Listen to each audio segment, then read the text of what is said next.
Have you ever walked through a crowd of people, or maybe a busy place, and all of a sudden you hear a faint but familiar voice calling out to you? But because of the commotion, and perhaps even more so, all the noise, you can't seem to quite locate where that voice is actually coming from. You ever experienced that before? You know, as I was out walking this morning, I was actually reminded of how noisy this world actually is. I mean, quite often we are trying to hurry from here to there. We're often controlled by our calendars. We're so busy. It's almost gotten to the point where I believe that sometimes we've lost our ability to just stop and to pause just for a moment and simply be.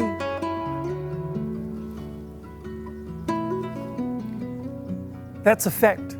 But the truth of the matter is that if we could only but stop and pause now and then maybe, just maybe, we would be able to hear and listen a little bit more. You know, I grew up in a little town called Whanganui, on the streets of Castlecliff. And noise was certainly something that I had grown accustomed to, especially down our street. I mean, we had two rival gangs that lived on each end. But right in the middle of that, right smack bang in the middle of that, something beautiful would always take place. Us neighborhood kids would come together, we would hang out, we would play sport, we'd play cricket, we'd play touch rugby on the concrete. Man, those were some great memories. But noise was something that I was so used to, especially in my household, especially on a Sunday after church. You'd often hear the sound of cars congregating on our front lawn, the sound of aunties and uncles entering the room and giving us kids instructions left, right, and center. And then you'd often hear the noise or the sound of gratitude as we would give thanks for the food that we would get to share. I mean, I couldn't ever forget the food. That was some great food. KFC. Buckets of KFC. My mum's beautiful chop suey. My uncle's raw fish recipe. Man, and who could forget the taro and coconut cream? Oh. And then last but not least, the sound of laughter and joy coming from my bedroom as me and my cousins would banter with one another. And then at the end of the day, all you would hear in terms of the sound echoing down my street as the crowd would begin to depart, my family would begin to depart, you'd hear the echoes of our goodbyes. You know, often when I think about noise and I think about crowds, I'm often reminded of a true story in the Bible. A story of a woman who had suffered with a condition for so long. I mean, I couldn't even imagine how she would feel. But she had seen so many doctors and professionals. And even though she would see so many doctors and professionals, instead of getting better, she just seemed to be getting worse. You see, she had an issue with bleeding. And I can't imagine what would be going through her mind. The hopelessness that would go through her mind day in, day out, every single year. But what always encourages me about the story is her perseverance. That although she suffered from this condition, she would always push through those clouded thoughts that she would have. And one day she heard that Jesus was in town. She had heard about the incredible miracles that Jesus had performed in this town, in this city. And so she said to herself, if I could only but get near him, if I could only but get close to Jesus, then maybe, just maybe, I could be healed. And that's exactly what she did. She sees Jesus in the distance and she begins to walk towards him. She begins to push through the crowd. She begins to push through the crowd of people looking at her. She begins to push through the commotion and all the voices that probably would condemn her. She begins to push through all the noise just to touch the cloak of Jesus. Just to touch the cloak of Jesus. And in that moment, Jesus stops and he looks around and he says, "Who touched me?"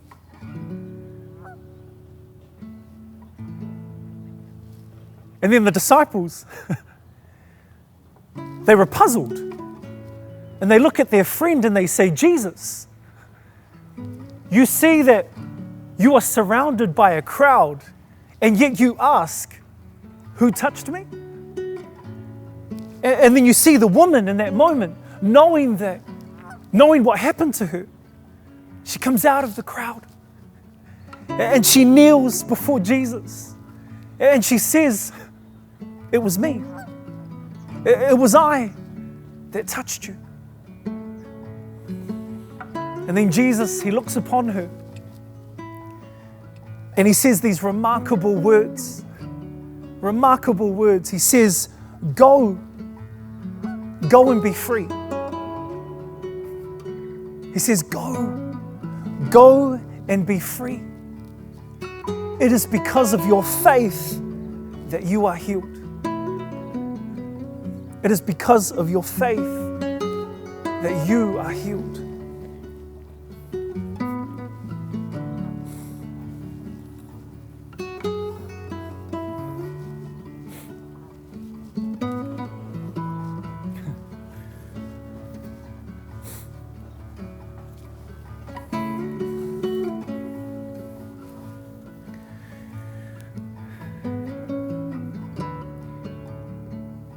You know, often when crowds would depart my house, the noise would often change in my household. All of a sudden, the laughter would cease. And it was almost like darkness would begin to hover over my living room.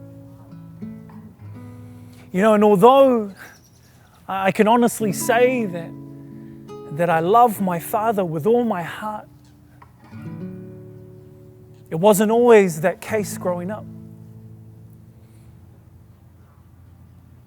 I remember often sitting in my room.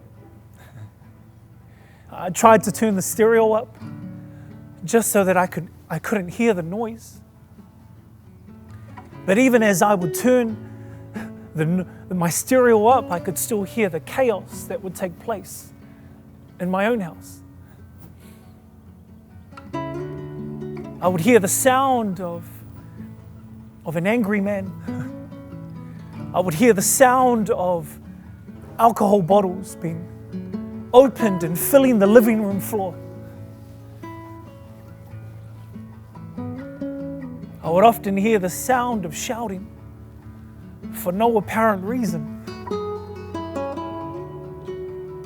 as I would pull my sisters in close in an embrace.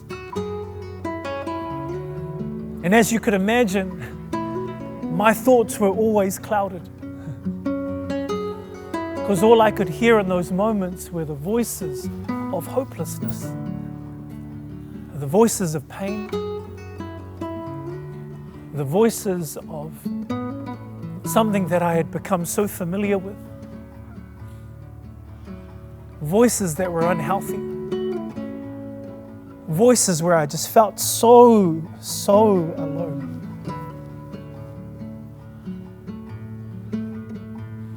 And then often, too often, I'd hear the sound of my door opening, the sound of a leather belt being strapped against my back. And then when all that was said and done, I'd often hear the sound of a warm flannel being wringed out to wipe the blood and the bruises off my body.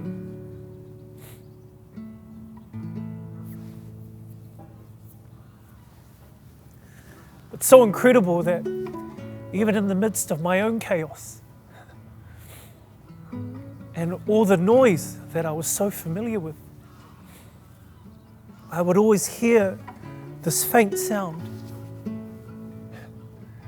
this gentle sound of my mother's voice, as she would say to me, "Seal, things will be okay.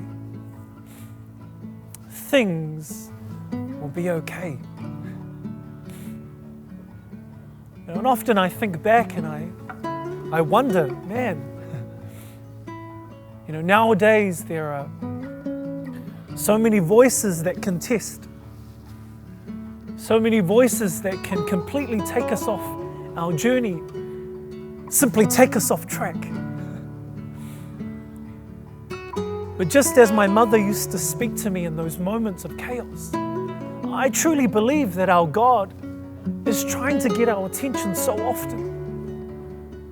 But because our attentions are so distracted by the voices of this world, the voices of this culture, the voices of unhealthy thoughts, quite often those are the voices we become familiar with.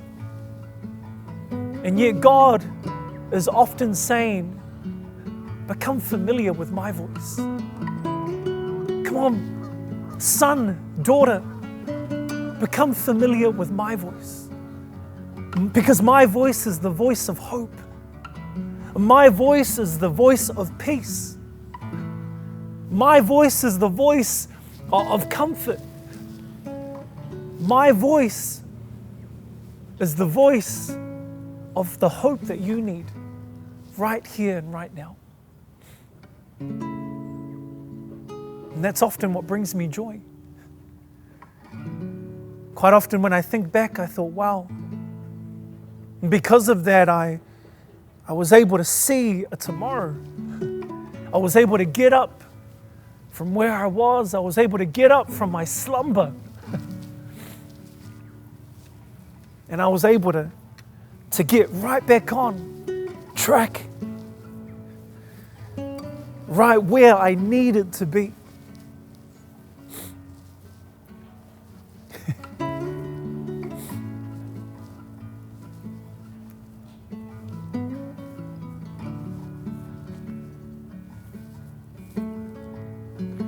There's this awesome little place that I always used to escape to.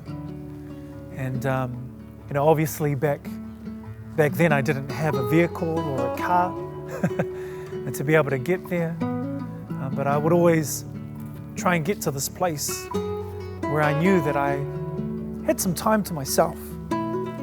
It was a little less noisy, a little less distracting. And it was a lake called Virginia Lake. And for me, I always felt really refreshed when I was near the water. And that was almost like my little place of escape. I would go there and I would feed the ducks. I would throw or skim rocks against the water. Anything just to sort of take my mind off, I guess, the pressures of the day. But then I remember vividly doing something that was so unintentional that I did not realize until today how much that actually built my resilience. And that was prayer.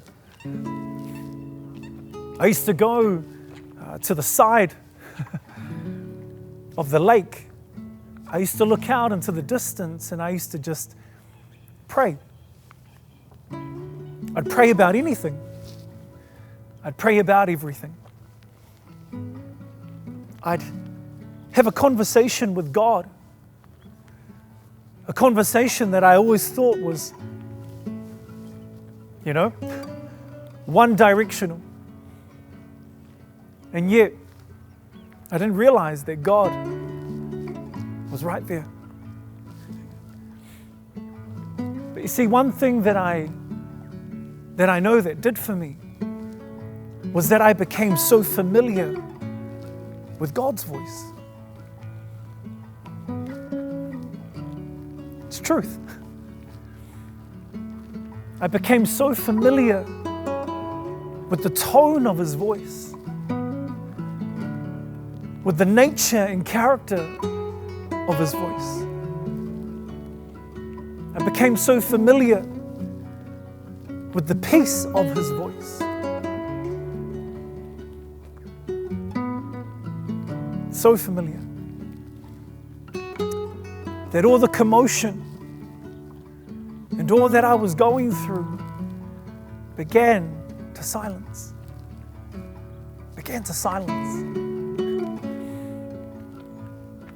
And I often wonder, how many times do we silence the voice of the things that are so unhealthy in our lives? How many times do we silence the distractions?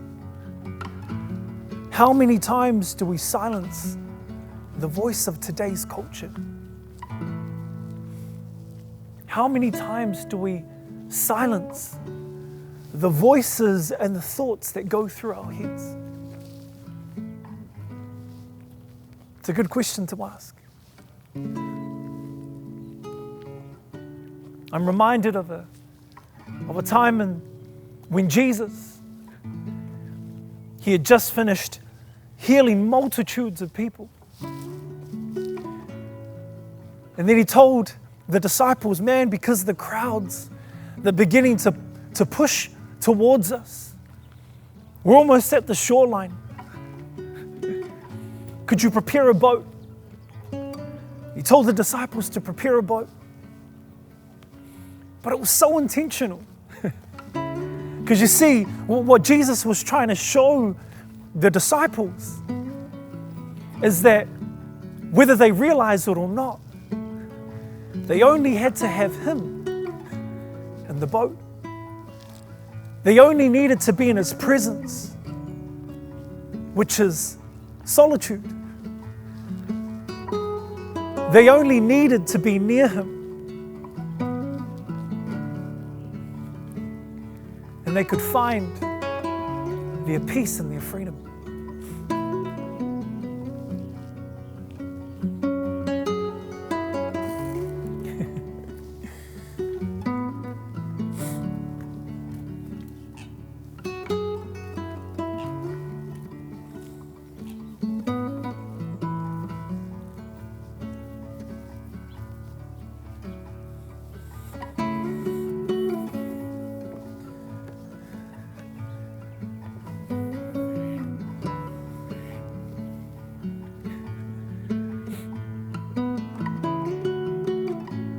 We live in a busy world,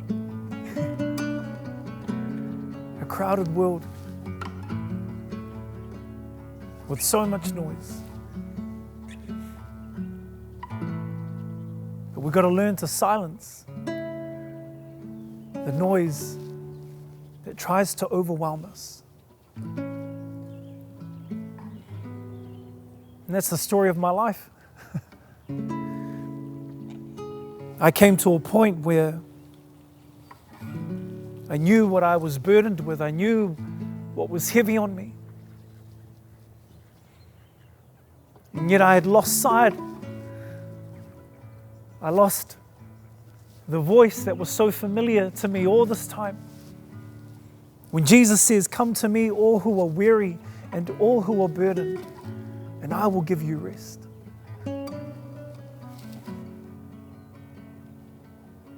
You see, prayer has been such a key in my life. Why? Because I've been able to build an intimacy with God that I could have never have found in any other way. And so whether your life is clouded or your thoughts are clouded or you're living in a world that is with so much noise and commotion, we've always got to seek out the voice that is most important. The voice that we need to make more familiar in our lives, and that is the voice of our God, the voice of our Jesus, the voice that is hope, that is peace, that is joy, that is comfort in any season. That is the voice in the midst of our chaos.